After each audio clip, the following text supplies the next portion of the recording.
Halo, selamat datang di channel Daftar Film. Kali ini kita akan membahas alur cerita film Unbroken. Unbroken adalah film yang bergenre action di mana kita akan melihat sisi kekejaman para tentara Jepang di Perang Dunia Kedua. Langsung saja, tanpa basa-basi, kita review filmnya. Di awal scene, kita diperlihatkan beberapa pesawat tempur Amerika yang melintas di lautan Jepang. Terlihat sang pilot yang bernama Phil dan si kopilot yang bernama Mac. Tapi tokoh utamanya bukan si Phil atau si Mac ya. Aduh, ngaranna Mac ciga kemem. Ya udah kita panggil aja si Kemek guys. Di sini kita baru diperlihatkan sang tokoh utama yang bernama Louis Zemper ini. Di sini si Louis sedang naongan camp tentara Jepang yang akan dibombardir oleh mereka, termasuk si Kemek ya guys. Seketika pun pesawat mereka diketahui kedatangannya oleh tentara Jepang dan boom! Seketika pun mereka diserang oleh tentara Jepang. Tetapi berkat teknologi anti peluru, pesawat mereka pun tidak antol dengan misil dari tentara Jepang. Namun setelah si Louis menyelidiki di mana asalnya misil tersebut datang, akhirnya si Louis pun menemukan titik di mana misil tersebut meluncur. Dan mereka pun segera menjatuhkan bom atom yang mereka sakuan. Tak membutuhkan waktu lama, daratan Jepang pun seketika rata dengan tanah akibat dari ledakan tersebut. Di samping itu, beberapa menit kemudian mereka pun sadar bahwa ada pesawat musuh yang siap menembaki mereka. Dan benar saja, mereka saling menembakkan peluru yang mengakibatkan salah satu dari mereka terkena tembak. Louis pun bergegas untuk membantu mengobati rekannya tersebut. Di samping itu, rekannya jejeretan akibat terkena tembakan tersebut. Sorry guys, gue beban. Di sisi lain, mereka saling menembakkan peluru dan akhirnya mereka pun berhasil menjatuhkan pesawat tempur dari musuh. Dan si Louis pun menyaksikan keberhasilan rekannya tersebut dengan banget yang gembira. Setelah itu, mereka akan bergegas kembali ke markas. Tetapi bahan mereka sudah terkuras habis sehingga menyisakan sedikit bahan bakar. Sedangkan jarak tempuh landasan pesawat tersebut sekitar 5 jam dan jauhnya lebih dari 6.000 meter.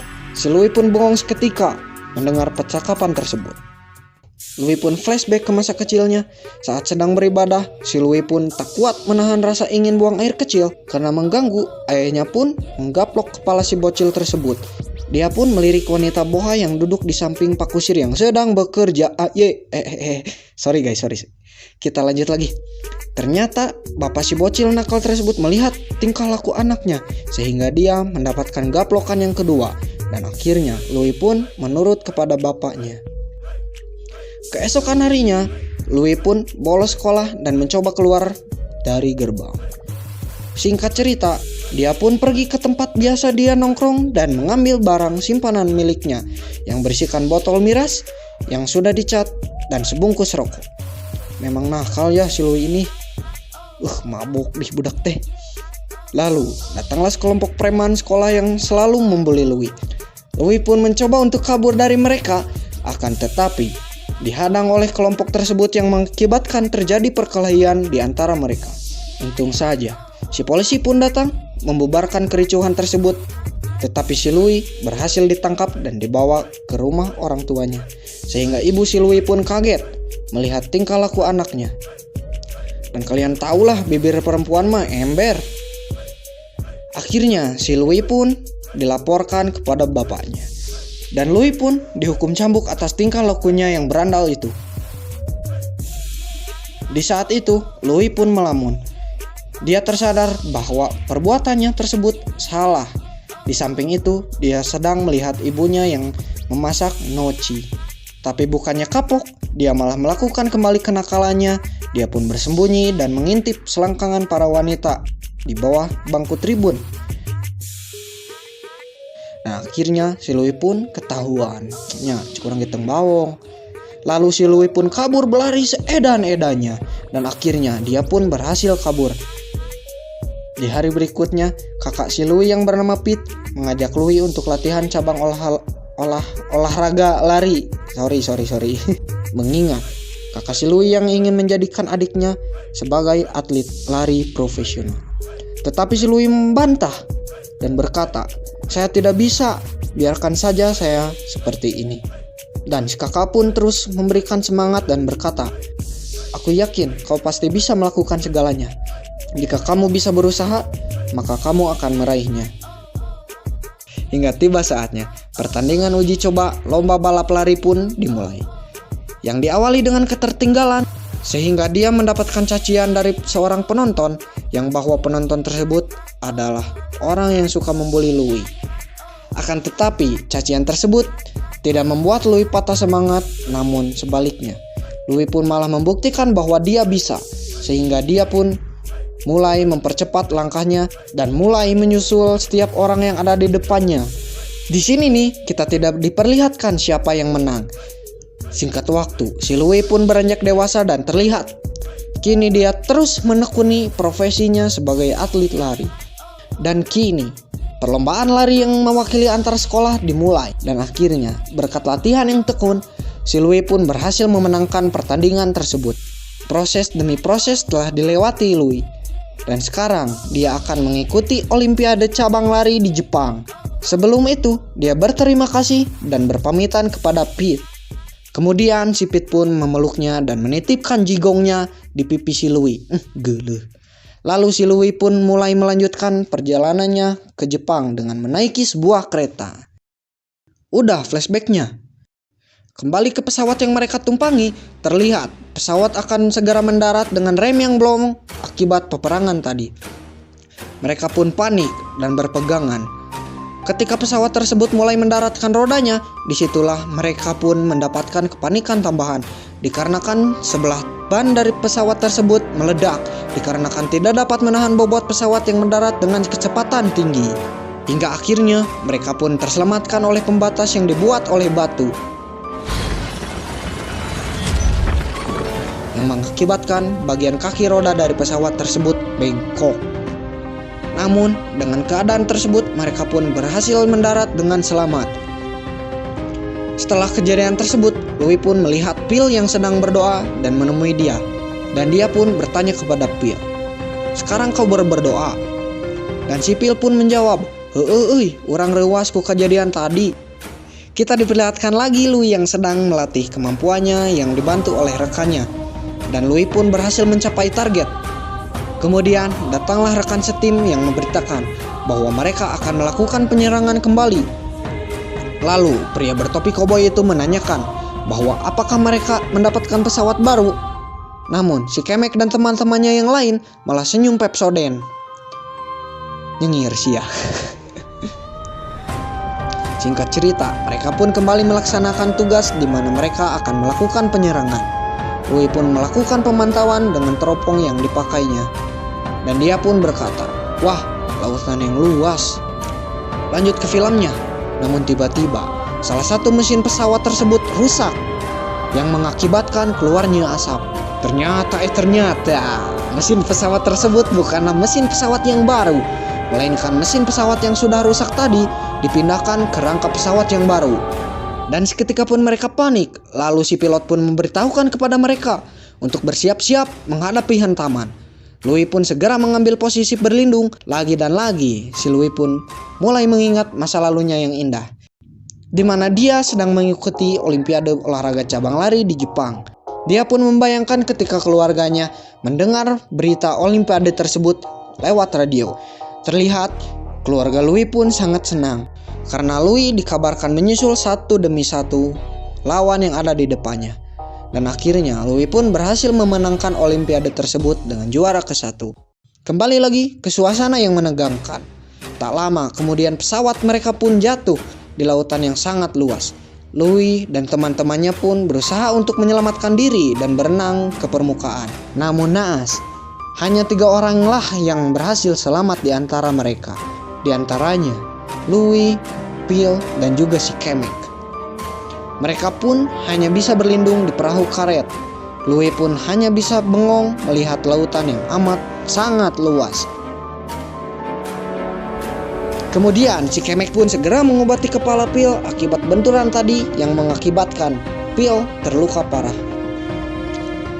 Sembari mengobati kepala Phil, si Kemek pun mulai putus asa dan mengingat teman-temannya yang tidak selamat. Tetapi Louis menyuruh Kemek untuk jangan memikirkan yang tidak-tidak. Kemudian Louis pun memberitahukan kepada Kemek sisa makanan mereka untuk bertahan, yang dimana hanya ada 1 coklat dan sedikit air minum. Singkat cerita, siang pun menjadi malam. Mereka pun hanya bisa berbaring di atas perahu karet.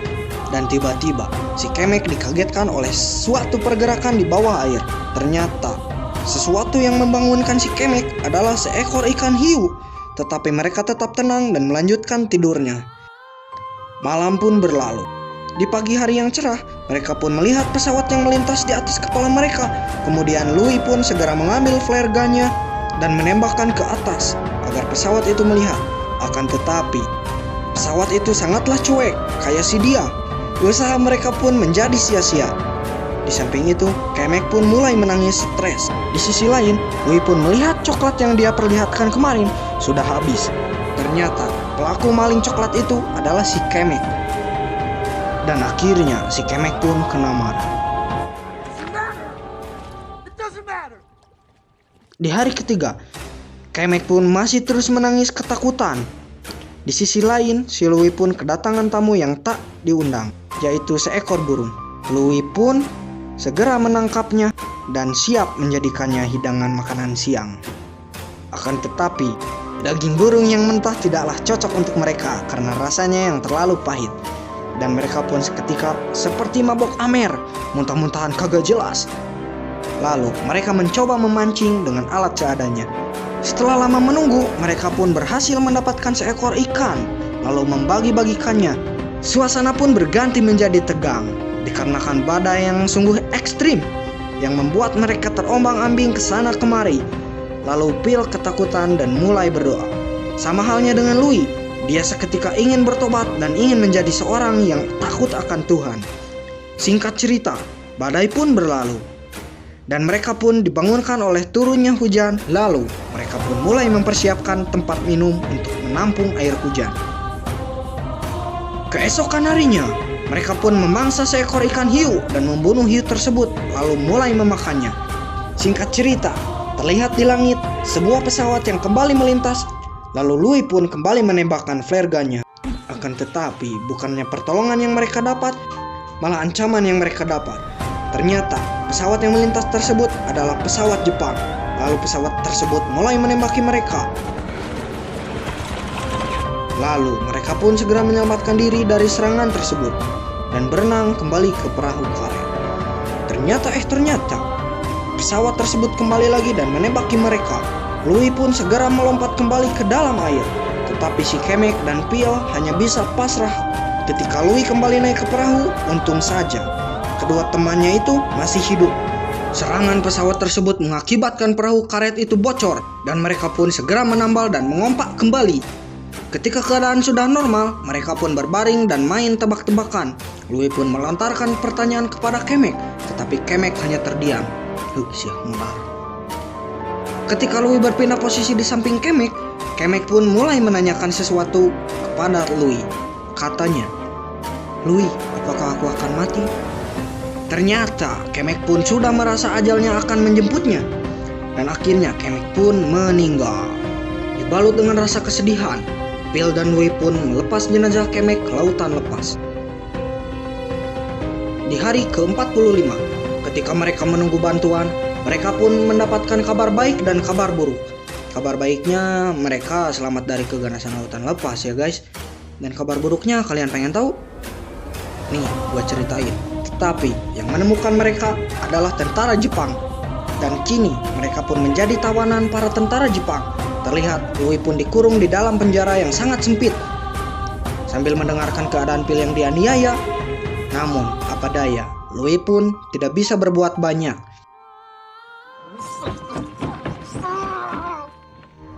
Berapa hari kemudian, Louis dan Phil pun digusur ke sebuah tempat. Lalu mereka pun disuruh membuka baju. Setelah itu, mereka pun disuruh untuk berlutut. Namun hanya Phil yang menuruti perintah.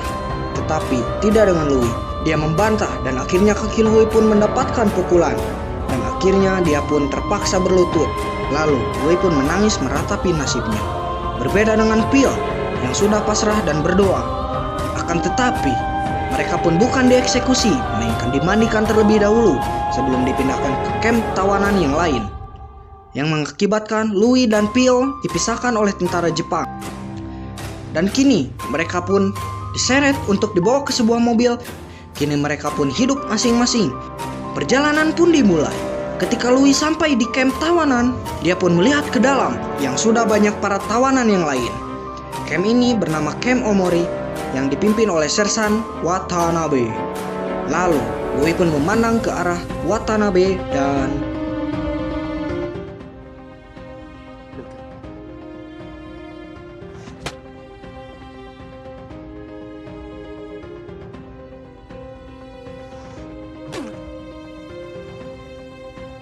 ternyata Watanabe tidak suka dilihatin.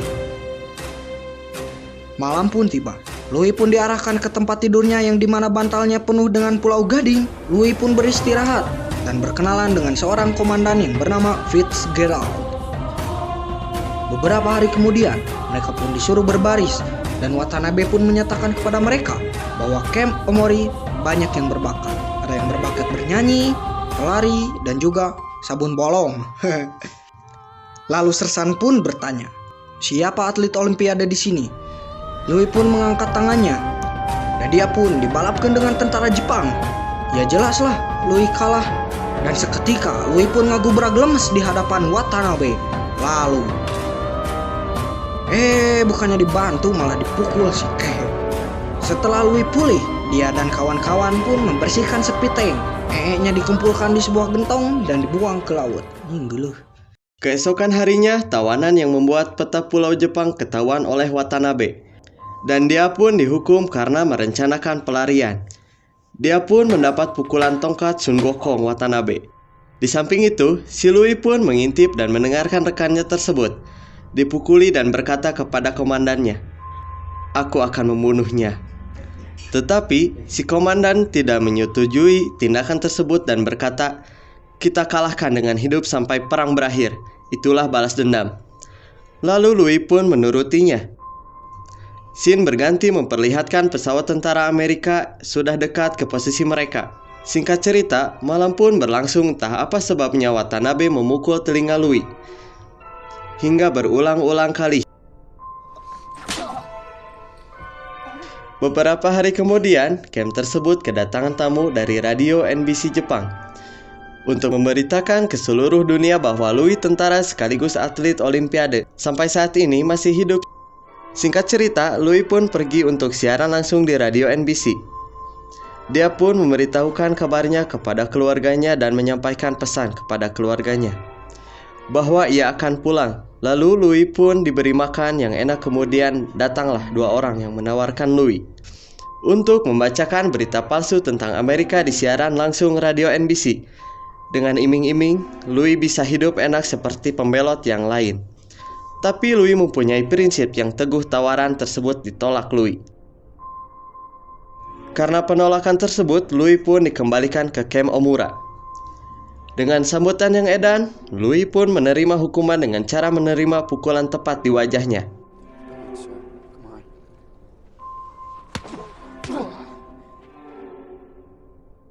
Setelah menerima banyaknya pukulan, Louis pun pingsan. Beberapa hari kemudian, mereka pun mengadakan pentas seni, dan di sana Louis pun diberitahu bahwa Watanabe akan naik jabatan dan akan meninggalkan camp.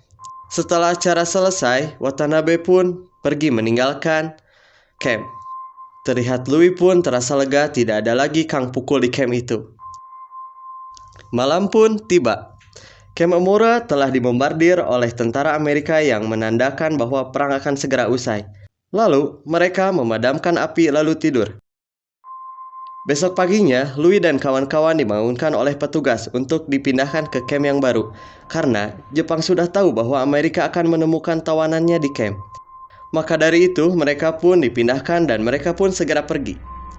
Sesampainya di sana, Louis pun diperlihatkan para tahanan lama yang sedang bekerja sehingga membuat mereka hidung seperti beruk. Ternyata pemimpin camp tersebut adalah Watanabe si kang pukul. Dan Louis pun dipukul tanpa alasan. Singkat cerita, di sini ini kita akan dibawa ke suasana yang sangat menyedihkan, di mana Louis benar-benar dijadikan sebagai budak. Lalu Louis pun mulai bekerja mengangkat batu bara. Louis pun menyaksikan rekannya yang sudah lemas jatuh dari atas tangga dan meninggal. Ketika mengangkat batu bara yang baru, Louis pun didorong dan terjatuh. Kejadian itu menyebabkan kakinya terkilir dan Louis pun kembali ke kamar dengan kaki yang pincang. Keesokan harinya, Louis yang sedang bekerja sudah tak mampu menahan kakinya yang sakit dan beristirahat sejenak, akan tetapi peristirahatan Louis itu terlihat oleh Watanabe.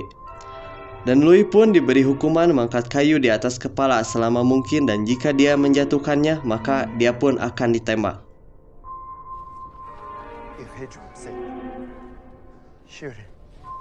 Setelah lama mengangkat kayu tersebut, Louis pun mulai kesal dengan perbuatannya tersebut.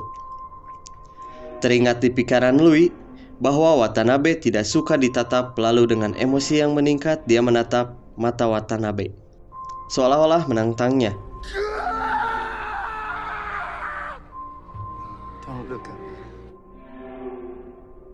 Lalu Louis pun mendapatkan pukulan yang kesekian kalinya. Kemudian Louis pun pingsan. Singkat cerita, mereka diundang untuk mandi yang terakhir kalinya di sebuah sungai, yang berarti mereka akan dieksekusi dengan cara ditembaki. Ketika mereka sampai di sungai tersebut, mereka pun mulai putus asa dan pasrah. Ketika memasuki sungai tersebut, tiba-tiba sebuah pesawat Amerika pun melintas yang menandakan bahwa perang benar-benar usai.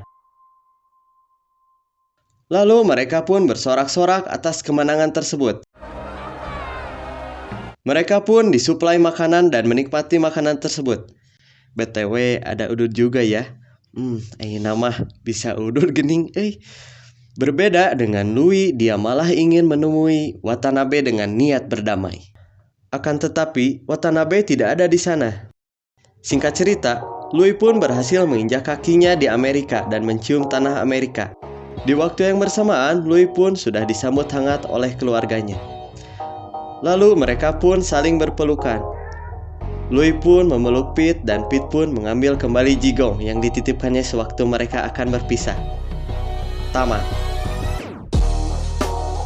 Terima kasih buat yang sudah menonton video ini. Jangan lupa untuk support terus channel ini dengan cara mengklik tombol subscribe dan aktifkan lonceng notifikasinya supaya kalian tidak ketinggalan video-video selanjutnya.